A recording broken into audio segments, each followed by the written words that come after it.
حامد علی خان صاحب جو chief justice قاضی فائد عیسیٰ کے حوالے سے خود اپنی پارٹی کے اندر ہدف تنقید بن رہے ہیں، وہ انہیں بھی چیف جسٹس صاحب اپنی کورٹ میں گوارا نہیں کرتے، اور ان کے ساتھ بھی ان کا جو رویہ رہا آج وہ قانونی حلقوں میں اور صحافتی حلقوں میں بہت زیادہ زیر بحث آیا ہے۔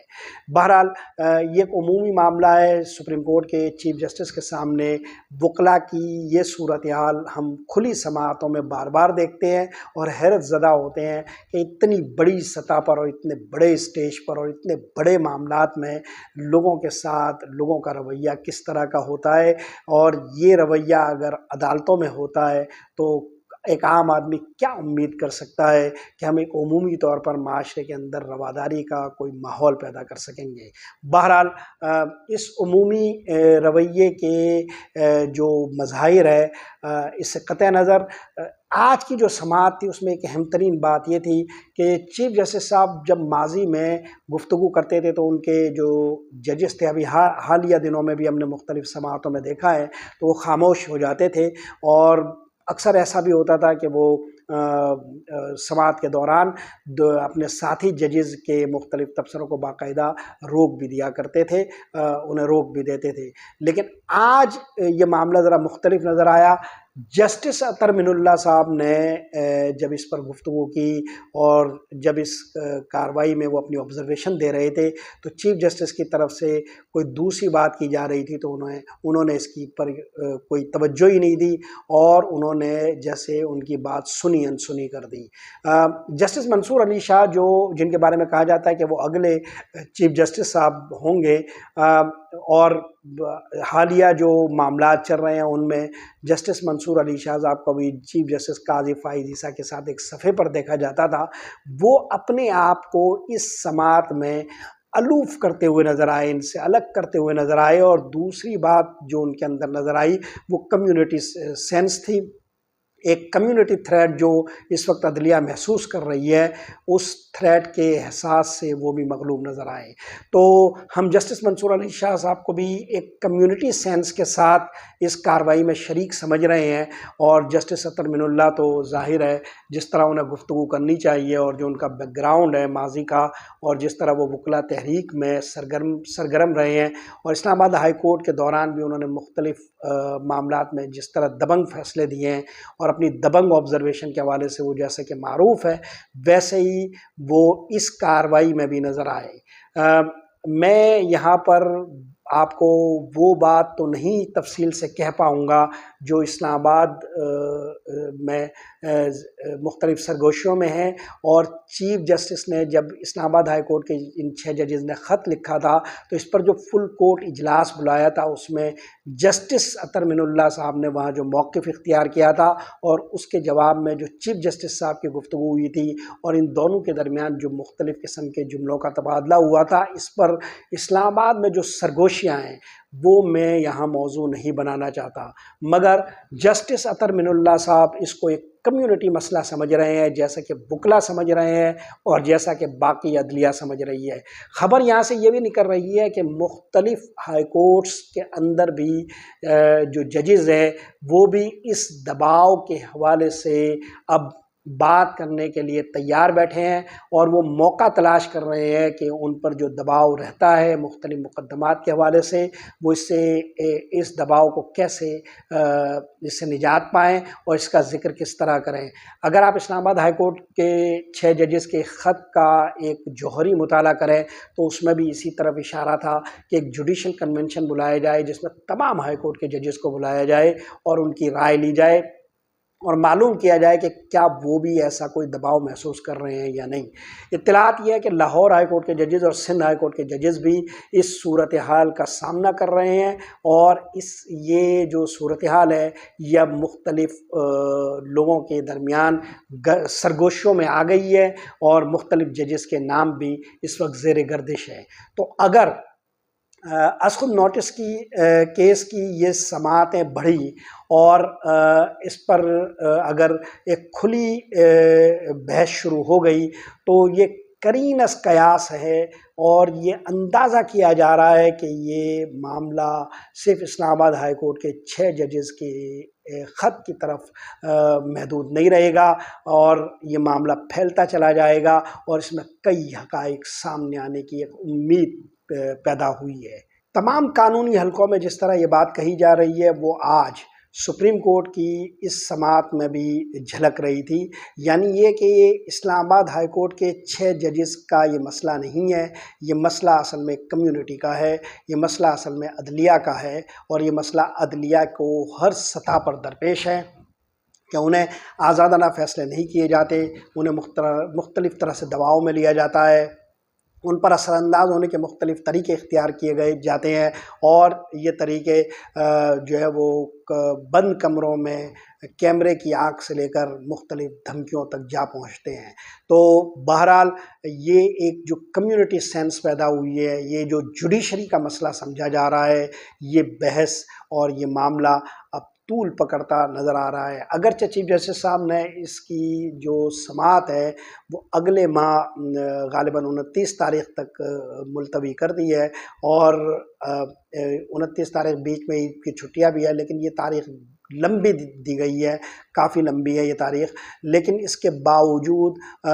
بیچ میں جو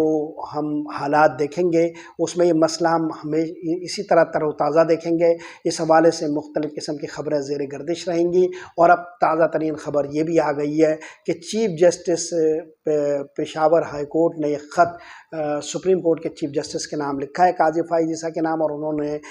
اس بات پر شکوہ کیا ہے کہ سینیورٹی کی بنیاد پر ان کا نام سپریم کورٹ کے ججز کے لیے زیر غور آنا چاہیے تھا، مگر انہیں نظر انداز کیا جا رہا ہے، اور چیف جسٹس قاضی فائز عیسیٰ کو ان کی اپنے ہی 2022 کے ایک خط کی طرف متوجہ کرتے ہوئے کہا گیا ہے کہ